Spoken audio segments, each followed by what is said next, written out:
Queridos amigos, bienvenidos al estudio de la Escuela Sabática en este proyecto producido por Editorial Sé Feliz en colaboración con el Campus Adventista de Sagunto. Comenzamos un nuevo trimestre en una lección que llevará por título El Gran Conflicto, escrita por Mark Finley, y estoy seguro de que va a ser apasionante. Antes de empezar el estudio de esta semana, os recuerdo que podéis formar parte de la comunidad de WhatsApp de Sé Feliz si os suscribís al canal a través del código QR, y así estaréis al tanto de novedades, de materiales y de un montón de propuestas que tiene Sé Feliz que seguro que están siendo de bendición. Dicho eso, primera lección, la guerra detrás de todas las guerras, para el sábado 6 de abril. Bien, pues hoy 30 de marzo, ¿verdad? La escuela sabática de hoy es este día. Tiene como versículo de memoria Apocalipsis 12, versículos 7 y 8. Dice así: hubo una gran batalla en el cielo. Miguel y sus ángeles combatieron contra el dragón, y el dragón y sus ángeles combatieron, pero estos no prevalecieron, ni se halló más lugar para ellos en el cielo. La pregunta que surge en esta semana es: si Dios es tan bueno, ¿verdad?, ¿por qué el mundo es tan malo? ¿Por qué hay sufrimiento? ¿Por qué hay dolor? Esta pregunta, de alguna forma, es la pregunta más difícil de responder por el mundo cristiano, porque hay una incoherencia, una desconexión entre lo que aparece en la Biblia de Dios, aparentemente, y lo que el mundo vive. Entonces la gente se plantea, pero bueno, ¿de dónde surge el conflicto?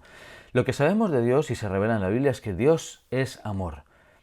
Todo Dios es amor, su esencia es el amor. Y en ese sentido, el amor, como nos dice Elena de White, se despierta únicamente por el amor. Lo que nos revela esta frase es que las únicas armas que ha tenido Dios siempre han tenido que ver con el amor, a diferencia de su enemigo, como vamos a ver en esta semana. Dios, por tanto, se intenta ganar nuestra lealtad desde el amor. Por tanto, todo lo que hace Dios tiene que ver con nosotros, con ganar nuestro corazón, con demostrar su amor. Y si no somos capaces de verlo, es que nos faltan datos, porque el propósito de Dios último es justamente volver a estar con nosotros, y lo va a hacer únicamente a través del amor. Esta semana se va a basar el estudio en el conflicto de los siglos, capítulos 29 y 30, así que te animo a que los puedas revisar de forma especial. Continuamos con el estudio de la lección de Escuela Sabática. Llegamos al domingo 31 de marzo, Guerra en el cielo.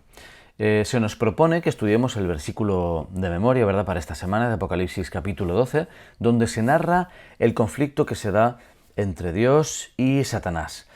Estos versículos justamente narran un conflicto en el cielo, un conflicto celestial, y surge la pregunta, ¿no? Qué raro que en el cielo haya una guerra. Que en el cielo, que es un lugar perfecto, surja una rebelión entre uno de los seres. ¿Por qué ocurrió? Y aquí surgen dudas también respecto a, pero bueno, Dios creó un ser en el que comenzó la guerra, Dios sabía que iba a comenzar la guerra, Dios podía haber evitado esa guerra, ¿hubo algún defecto en este ser para originar el pecado en él y generar esta rebelión? Vamos a ver durante este trimestre, obviamente, todos los matices del conflicto, pero en esta semana vemos cómo comienza. El conflicto comenzó en el cielo, y lo vemos en Ezequiel 28 y en Isaías 14. En estos dos capítulos se aprecia el origen de este pecado, de este mal, pues en quien entonces era Lucifer. Esta es la realidad. Dios no creó a Satanás como tal.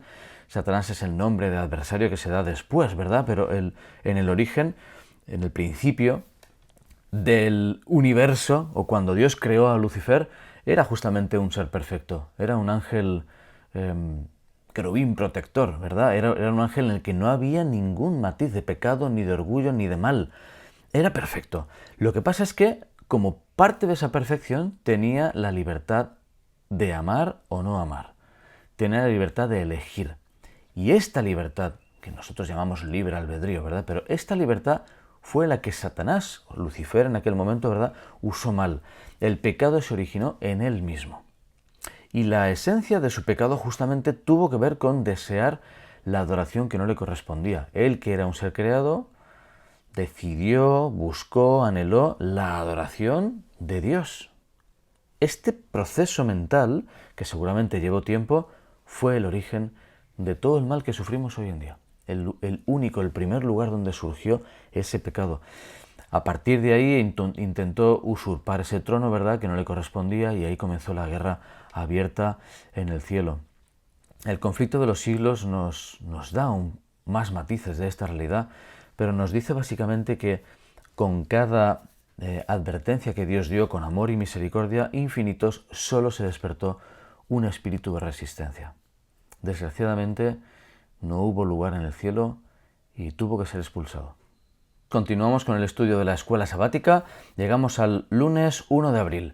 Lucifer engaña, Cristo prevalece. La escuela sabática comienza reconociendo que no hay explicación para que en Lucifer, en un ángel perfecto, surgiese el pecado, surgiese la semilla del orgullo y de la rebelión contra Dios. No hay una explicación clara en ese sentido. Lo que sí sabemos es que el orgullo de Satanás maduró y se convirtió en una rebelión abierta en el cielo. En Apocalipsis 12:4 vemos las implicaciones de esto. Nos dice, hablando del dragón, su cola arrastraba la tercera parte de las estrellas del cielo y las arrojó sobre la tierra. Y el dragón se paró frente a la mujer que estaba para dar a luz a fin de devorar a su hijo tan pronto como naciese. Así que vemos como no solo Satanás se revela en el cielo, sino que arrastra a una tercera parte de los ángeles. Eso es muchísimo. Y es cierto que no conocemos los detalles de ese conflicto. ¿En qué consistió? ¿Una guerra conceptual? ¿Una guerra de argumentos? Seguro que hubo todo esto, pero a lo mejor no. Probablemente también hubo algo de elementos físicos en esta rebelión manifiesta de unos contra otros. Lo que está claro es que también no hubo lugar, ¿verdad?, para ellos, fueron expulsados, y esta capacidad de elegir que ellos desarrollaron e hicieron mal es como que nos llega a nosotros ese pensamiento, esa responsabilidad o ese impacto, ¿no?, del pensamiento, es decir, nosotros también tenemos capacidad de elegir. Es más, somos llamados a elegir. ¿De qué parte nos vamos a poner en esta guerra abierta en el universo? Porque el mismo libre albedrío que usó Lucifer mal y que usaron un tercio de los ángeles nos llega a nosotros como responsabilidad. ¿Qué vamos a elegir? Somos llamados a decidirnos, porque la esencia de nuestra naturaleza humana justamente es la capacidad de tomar decisiones. No somos robots, somos seres con capacidad de amar. Y en ese sentido, Dios siempre ha llamado a su pueblo con tierno amor para que su pueblo pueda responder a su amor y pueda obedecerle para por fin terminar este conflicto. Continuamos el estudio de la escuela sabática, llegamos al martes 2 de abril, la tierra se ve afectada. La rebelión que comenzó en el cielo llegó finalmente a nuestro planeta, y esto lo vemos en Génesis capítulo 3. ¿Qué es lo que ocurre allí?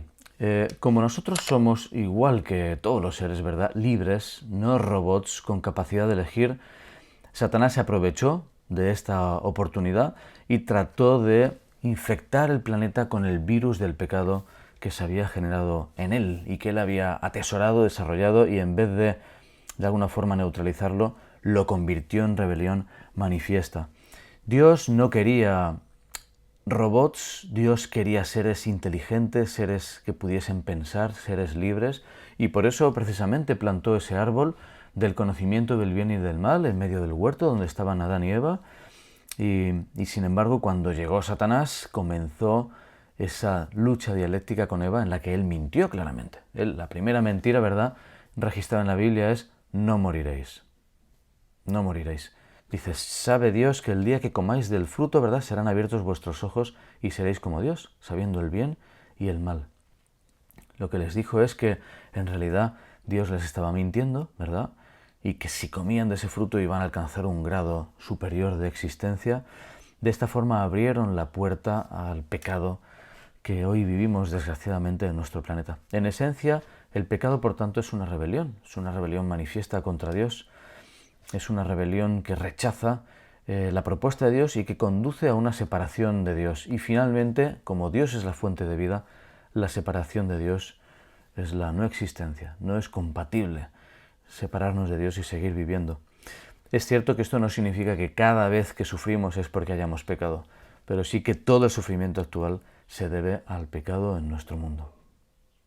Llegamos a la lección del miércoles 3 de abril, que lleva por título El amor encuentra una manera. Es decir, a pesar del conflicto que estamos viendo en esta semana, que surgió en el cielo, que llegó a la tierra y que nos convirtió en merecedores de no seguir viviendo, básicamente porque Adán y Eva habían rechazado a Dios, que era la fuente de la vida. Sin embargo, Dios encontró una forma para resolver esto. Es una forma tremenda, todo el plan de salvación, ¿verdad? Es increíble lo que le costó, pero ya lo anunció desde el principio. En Génesis capítulo 3, versículo 15, aparece este versículo que algunos llaman el protoevangelio, ¿no? Dice: pondré enemistad entre ti y la mujer, dirigiéndose a la serpiente, y entre tu simiente y la simiente suya. Esta te herirá en la cabeza y tú le herirás en el calcañar. De alguna forma, es probable que Adán y Eva en ese momento no hubiesen entendido lo que esto implicaba, pero era la promesa de salvación que años después llegaría en la simiente de la mujer, ¿verdad? Que hacía referencia a Jesús. Si alguna vez nos hemos planteado en medio de este conflicto en el que vivimos, de un mundo lleno de pecado, si Dios nos ama de verdad, la respuesta a esa pregunta está en la cruz. Cada vez que vemos en la cruz lo que hizo Jesús, venir desde el cielo, dejar el lugar en el que estaba y salvar a un conjunto de seres que no merecían salvación. Dios no tenía por qué hacer esto y sin embargo decidió hacerlo por amor. Nos encontramos una revelación del amor supremo. Y lo hizo simplemente porque nos amaba. Ese pensamiento es maravilloso. Llegamos a la lección del jueves 4 de abril, nuestro sumo sacerdote. Lo que nos presenta en esta lección es que lo que hizo Jesús en la tierra, ese acto de redención, ¿verdad?, el morir en la cruz y resucitar y volver al cielo, lo capacita para esta fase en la que está ahora mismo en el santuario celestial, en la cual intercede por nosotros. Por eso nos dice el apóstol Pablo en Hebreos capítulo 4, acerquémonos pues confiadamente al trono de la gracia para alcanzar misericordia y hallar gracia para el oportuno socorro. ¿Qué significa esto? Significa que nos podemos acercar confiados al trono de la gracia gracias a lo que Jesús hizo. En virtud de sus méritos, nosotros tenemos posibilidad de aceptar esta salvación. Y esto es simplemente por la gracia de Dios. Jesús nos presenta, por tanto, ante el universo como si no hubiésemos pecado. Nos presenta revestidos de su justicia. Todo esto son metáforas, ¿verdad?, que lo que hace referencia es que Jesús hizo lo que nosotros teníamos que hacer de forma que pueda aplicarse a nosotros todos sus méritos. En Jesús, por tanto, y esto es la esencia del Evangelio, nuestra culpa desaparece. Simplemente hay que aceptar este regalo. Esta es la esencia de la salvación. Dice en el conflicto de los siglos: entonces con amor y poder indecibles el Padre, cuando Jesús, ¿verdad?, subió al cielo, respondió desde su trono: adórenlo todos los ángeles de Dios. Ya no había mancha en Jesús. Acabada su humillación, completado su sacrificio, le fue dado un nombre que está por encima de todo nombre. Y lo que más desea Jesús es que vivamos por la eternidad con Él. Por eso vino, por eso cumplió este plan de salvación que tanto le está costando, y por eso nosotros tenemos la oportunidad de relacionarnos con Él cada día, de acercarnos a Él confiadamente al trono de la gracia y disfrutar de su perdón. Queridos amigos, terminamos ya esta lección el viernes 5 de abril con estos párrafos que resumen de alguna forma lo que hemos visto. Uno en especial dice: el carácter de Dios se puso de manifiesto en la expiación. O sea, lo que ocurrió allí tiene que ver con la revelación real de quién es Dios. Dice: el poderoso argumento de la cruz demuestra a todo el universo que el gobierno de Dios no era de ninguna manera responsable del camino de pecado que Lucifer había elegido. En la cruz Dios respondió para siempre a las acusaciones de Satanás, de arbitrario, de injusto, a la voluntad de Satanás de querer ser como un Dios a quien no le correspondía, ¿verdad? Y en esa cruz se reveló ante el universo el verdadero propósito de Satanás y se reveló el verdadero carácter de Dios. Esa frase "consumado es" fue el toque de muerte para Satanás, cuando Jesús cumple justamente la redención, ¿verdad?, muriendo en la cruz por nosotros. Dice: fue entonces cuando quedó zanjado el gran conflicto que había durado tanto tiempo y se auguraba la extirpación final del mal. Qué bonito que podamos disfrutar de esta realidad en medio de un mundo enfermo y de conflicto, que al menos tengamos la esperanza de saber por qué está ocurriendo esto y saber que tiene un final feliz. Que el Señor te bendiga.